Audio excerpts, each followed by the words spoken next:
Chapter 3 of Varjak Paw. In the last one, there was the gentleman and there were the cats with the dark eyes. Varjak tried to get his family to show an interest and be alarmed by them, and the family were just more interested in a toy mouse and some caviar. Elder Paw called the family through to the front room for a family meeting. "Family council is now in session," declared the Elder Paw above the hubbub in the front room.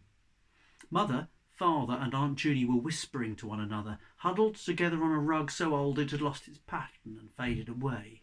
Julius and Jasmine were sitting behind them, nodding seriously as if they were grown-ups too. Jethro and Jerome were fighting over the toy mouse, trying to push each other into the flames of the antique fireplace. At the Elder Paw's words they all settled down. Varjak was sitting quietly on his own at the back, but his mind was burning. This was his first family council.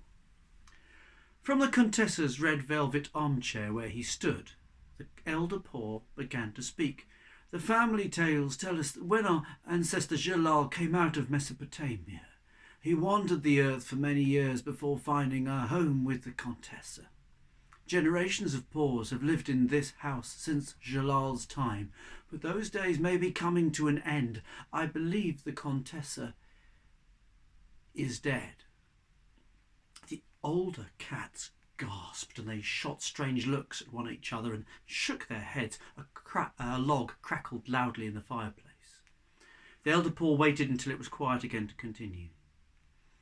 "She has seldom left her room of late, only to feed us and tend the fire. Our youngest litter, Varjak, Jay, Jethro and Jerome, have hardly seen her. They barely know what she looks like. She would only let that happen if she was ill, very ill, and now this gentleman.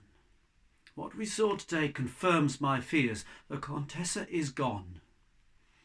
Yes, she's quite possibly gone somewhere," said Father. "I'm sure she'll be back, and in the meantime her gentleman friend is looking after us." "He is not her friend," said the Elder Paw. "I remember him. He came to this house years ago, before any of you were born. He and the Contessa had a terrible argument. He wanted to take us away, but she wouldn't let him. She threw him out in the end, screaming and shouting." It was silent for a moment. Varjak saw Father's eyes glint green in the dark.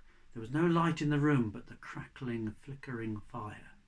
"This is absurd," said Aunt Judy, and she licked her plump paws confidently. "We're pure-bred Mesopotamian blues, the noblest of cats. Nothing bad could happen to us." "It's silly to alarm the kittens like this," tutted Mother. "They're too young and impressionable to understand anything so serious. They'll go and have nightmares now. You see if they don't."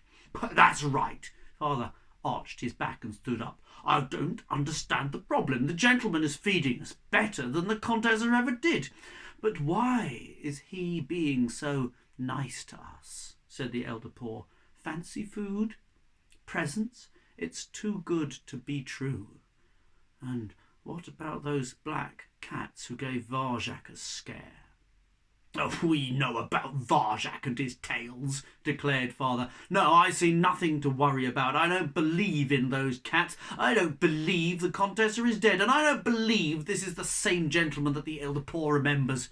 He must be getting confused in his old age." And there was a murmur of agreement around the room. Varjak couldn't stop himself. He had to speak.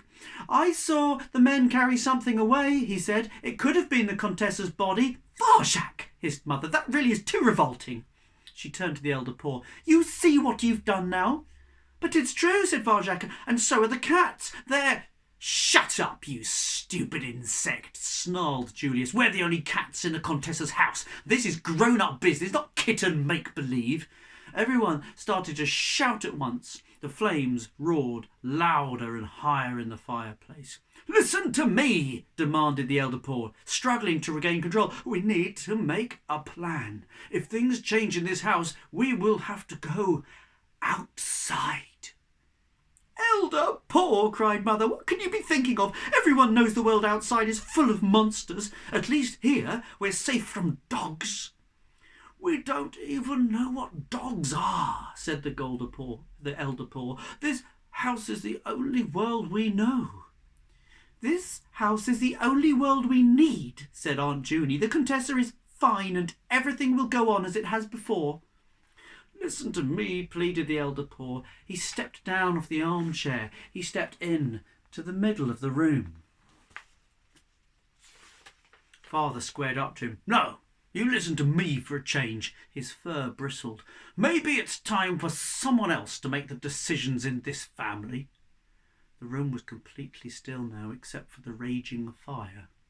Shocked at what he was seeing, but unable to look away, Varjak watched the two of them intently. Everybody did.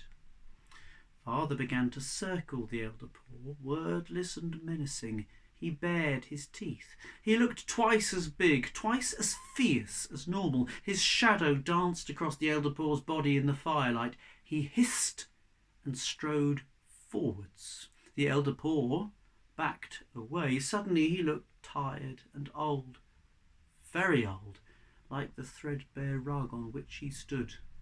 "I'm just saying I think we—" "That's enough," blazed Father. "This council is over." And he turned to face the family. "Let's go."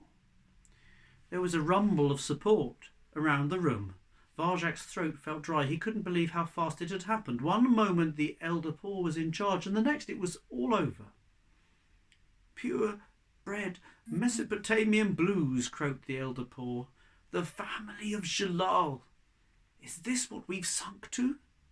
"The council," spat Father, "is over."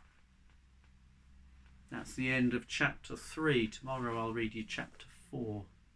I wonder how they'll get out of this. Have a great day. See you later.